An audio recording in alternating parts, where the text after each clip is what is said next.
Welcome to the Tim Heale Podcasts. In this episode, I'm not going to have a rant as much. I'm just going to feed in some stuff that's been going on that's kind of, well, let's say it's kind of relevant for now. Just yesterday, a 12-year-old girl was stabbed and killed in Liverpool. 12-year-old girl? That's outrageous. Why?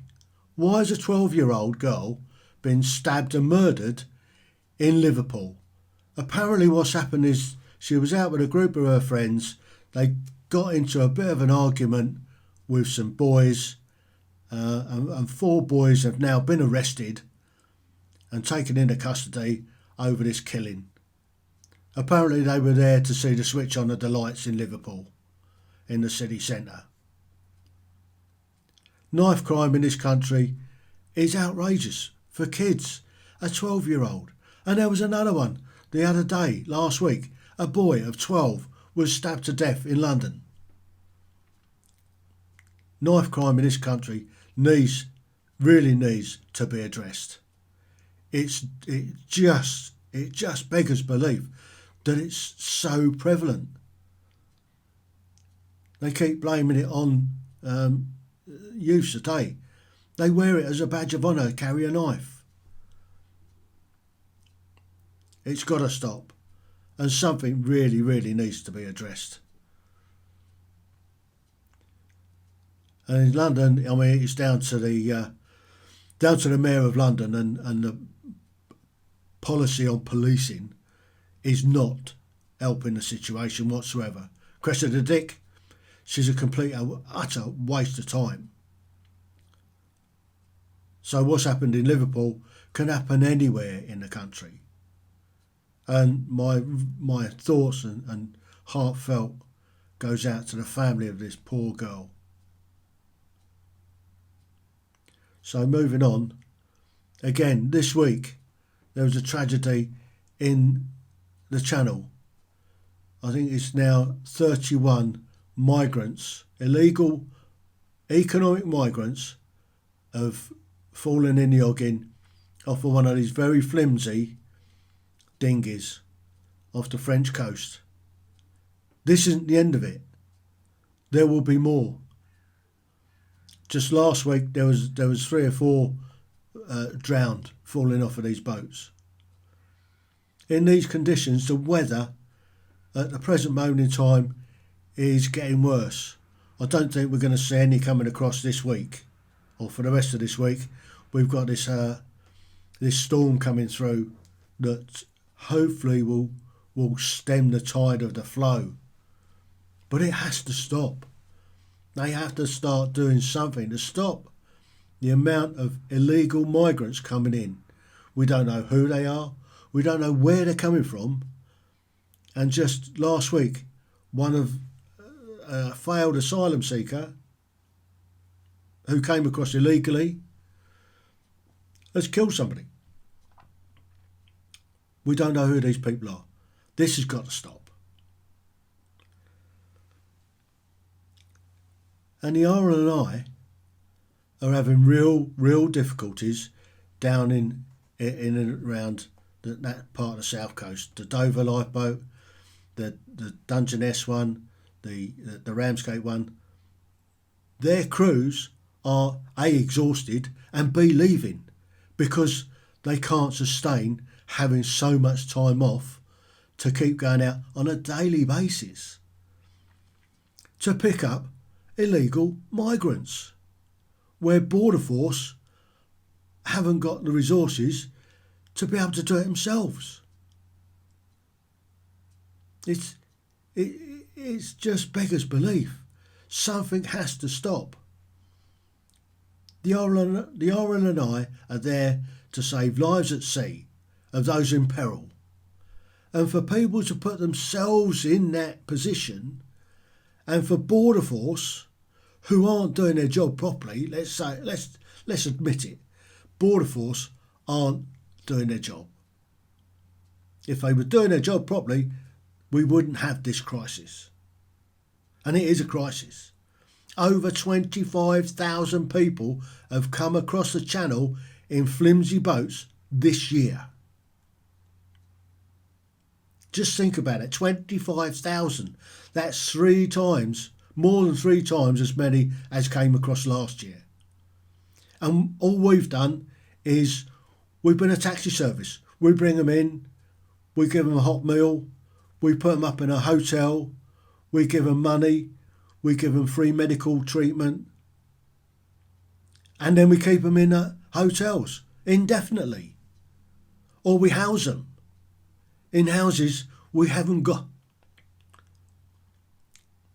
This migrant crisis really, really needs to stop. So, moving on.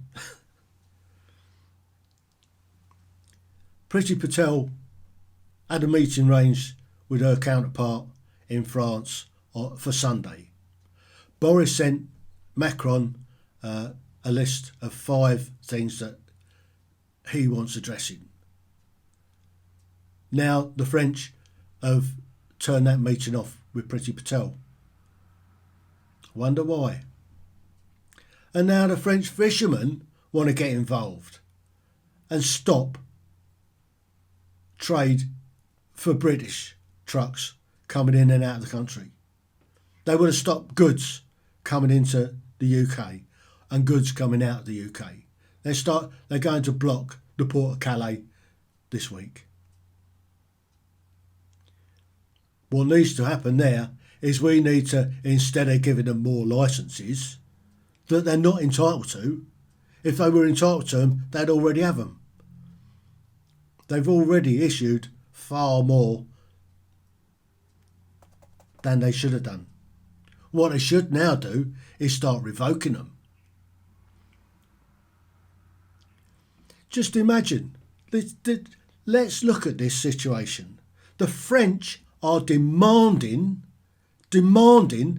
access to British waters to fish in our waters. How ridiculous does that sound? Demand access to our waters to fish our fish. Because they've overfished their own waters. It's the only reason they want to come into our waters. Imagine if we demanded access to French vineyards and wanted to take 90% of their crop. What do you think the French would say to that? Do you think, oh yeah, come in, you're a wine producing nation. Yes, you can have 90% of our grape to make your own wine. Really? Yeah? It's the same. It's exactly the same. Perhaps we should demand that and see what the French say. Put the boot on the other foot.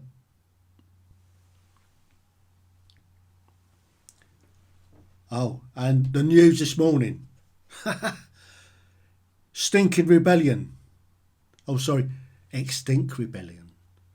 have now blocked, I think it's 10 Amazon depots for Black Friday to stop trucks coming out with their sale goods of Black Friday. Really? Really? What are these people thinking? What do they think they're doing? What do they really hope to achieve by stopping people shopping with Amazon? All right, Amazon's not the greatest model company in the country when it comes to paying paying the tax and stuff like that. But what are these idiots with it stinking rebellion think they're doing? Perhaps they should be treated exactly the same as these other idiots, the Insult Britain lot. They've jailed 9 of them so far, and there's a few more up before the beak, and hopefully they will get prison sentences as well. So perhaps they should do exactly the same with these other idiots from Stinking Rebellion. and lock them up.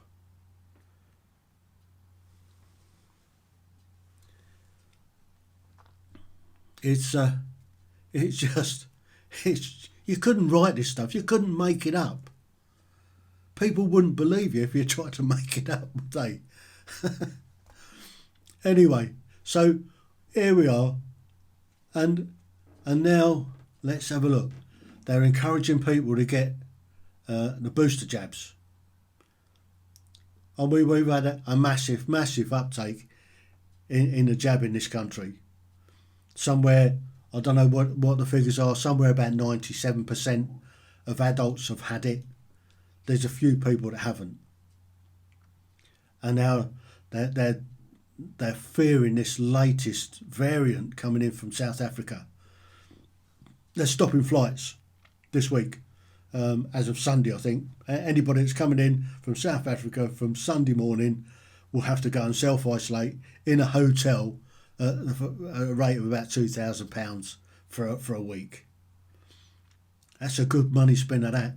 That's a really good money spinner for somebody. Now, I've looked into this, and if you're double jabbed and boosted, apparently you can still catch the virus, and you can still pass it on. The virus doesn't discriminate, but if you're double jabbed and boosted, what it does is it reduces the symptoms, so you're not going to get it as bad if you haven't had the jab in the first place. So if you're jabbed and you can still get it and still pass it on,